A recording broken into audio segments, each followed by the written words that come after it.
అక్రమ మైనింగ్ ఆరోపణల నేపథ్యంలో మాజీ మంత్రి కాకానికి ఉచ్చు బిగుస్తుంది. గత ప్రభుత్వ హయాంలో కాకానిపై అక్రమ మైనింగ్ ఆరోపణలున్నాయి.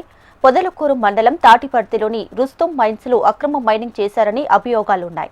దీంతో కాకానిపై కేసు నమోదు చేశారు పోలీసులు.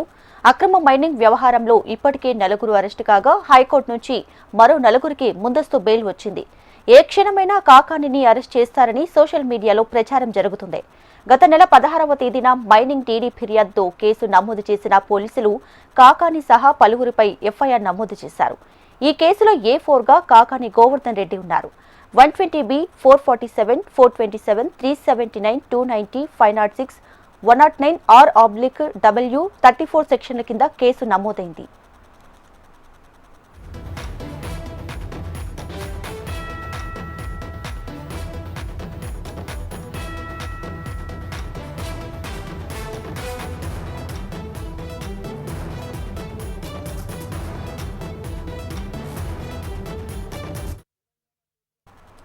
అక్రమ మైనింగ్ ఆరోపణల నేపథ్యంలో మాజీ మంత్రి కాకానికి ఉచ్చు బిగుస్తోంది. గత ప్రభుత్వ హయాంలో కాకానిపై అక్రమ మైనింగ్ ఆరోపణలు ఉన్నాయి. పొదలకూరు మండలం తాటిపర్తిలోని రుస్తుం మైన్స్ లో అక్రమ మైనింగ్ చేశారంటూ అభియోగాలు ఉన్నాయి. దీంతో కాకానిపై కేసు నమోదు చేశారు పోలీసులు. అక్రమ మైనింగ్ వ్యవహారంలో ఇప్పటికే నలుగురు అరెస్టు కాగా హైకోర్టు నుంచి మరో నలుగురికి ముందస్తు బెయిల్ వచ్చింది. ఏ క్షణమైనా కాకానిని అరెస్ట్ చేస్తారని సోషల్ మీడియాలో ప్రచారం జరుగుతుంది.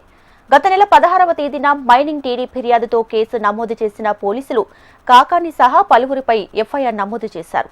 ఇక ఈ కేసులో A4గా కాకాని గోవర్ధన్ రెడ్డి ఉన్నారు. 120B, 447, 427, 379, 290, 506, 109 R/W 34 సెక్షన్ల కింద కేసు నమోదైంది. రైట్, అక్రమ మైనింగ్ కేసుకి సంబంధించి మాజీ మంత్రి కాకానికి అయితే పోలీసులు ఉచ్చు బిగిస్తున్నటువంటి పరిస్థితి కూడా చూస్తూ ఉన్నాం. దీనికి సంబంధించి ఓవరాల్ గా మా ప్రతినిధి నరసింహులు మరింత సమాచారాన్ని అందిస్తారు. నరసింహులు, ప్రస్తుతం నెల్లూరు జిల్లాలో అధికార తెలుగుదేశం కూటమి ప్రభుత్వం అలాగే ప్రతిపక్ష వైసీపీ నేతల మధ్య వివాదాలు, ఆరోపణలు, ప్రత్యారోపణలు, విమర్శలు తారాస్థాయికి చేరుకున్నటువంటి నేపథ్యంలో తాజాగా మాజీ ఎమ్మెల్యే, మాజీ మంత్రి, నెల్లూరు జిల్లా వైఎస్ఆర్ కాంగ్రెస్ పార్టీ అధ్యక్షులుగా ఉన్నటువంటి కాకాని గోవర్ధన్ రెడ్డి మీద గతంలో వచ్చినటువంటి కొన్ని ఆరోపణలు, వాటిపైన పోలీసులు ఆరా తీసి దానిపైన కేసు కూడా నమోదు చేశారు. ముఖ్యంగా తాటిపర్తి దగ్గర ఉన్నటువంటి రుస్తుం మైన్స్ లో గతంలో అనేక అక్రమాలు జరిగాయనంటూ అందులో మొదట 3 పైన కేసులు నమోదు చేసినటువంటి పొదలకూరు పోలీసులు తాజాగా మరికొందరన్న ఆ పేరులో ఉన్నటువంటి మరో 9 మందిని కూడా అందులో వాళ్ళందరినీ కూడా ఆ కేసులో ఇన్వాల్వ్ చేశారు. ఇప్పటికే ఇందులో 3 బెయిల్ తెచ్చుకోగా మరో 2ని నిన్న గూడూరు కోర్టులో సబ్మిట్ చేస్తే 14 రోజుల రిమాండ్ విధించింది.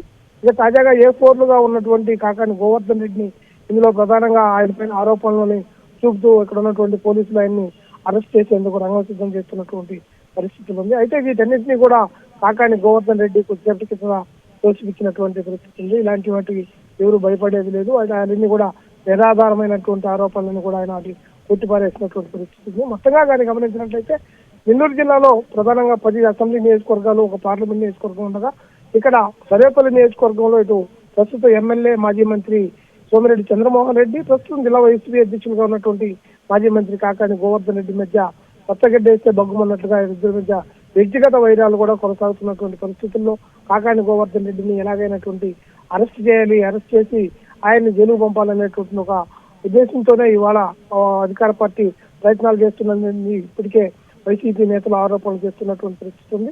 అయితే గతంలో ఉన్నటువంటి కొన్ని అక్రమాలు, ముఖ్యంగా దాదాపు మైనింగ్ లో 250 కోట్ల విలువ చేసేటటువంటి వైట్ కార్డ్ ని అక్రమంగా తవ్వేశారనేటటువంటి ఆరోపణల నేపథ్యంలోనే ఈ అరెస్టులు, ముఖ్యంగా ఈ కేసులు నమోదు చేసినట్టు కూటమి ప్రభుత్వానికి సంబంధించినటువంటి నాయకులు చెప్తున్నారు. మొత్తంగా ఇటు కూటమి ప్రభుత్వంలో అధికార తెలుగుదేశం పార్టీ నాయకులు సోమిరెడ్డి చంద్రమోహన్ రెడ్డి, ప్రస్తుతం జిల్లా అధ్యక్షులుగా ఉన్నటువంటి వైఎస్ఆర్ కాంగ్రెస్ పార్టీకి అధ్యక్షులుగా ఉన్నటువంటి కాకాని గోవర్ధన్ రెడ్డి మధ్య వివాదం తారాస్థాయికి ఇది నెల్లూరు జిల్లా రాజకీయాల్లో మరింత వేడిని, అలాగే ఆసక్తిని కూడా రేకెత్తిస్తున్నటువంటి పరిస్థితి కూడా ఉంది.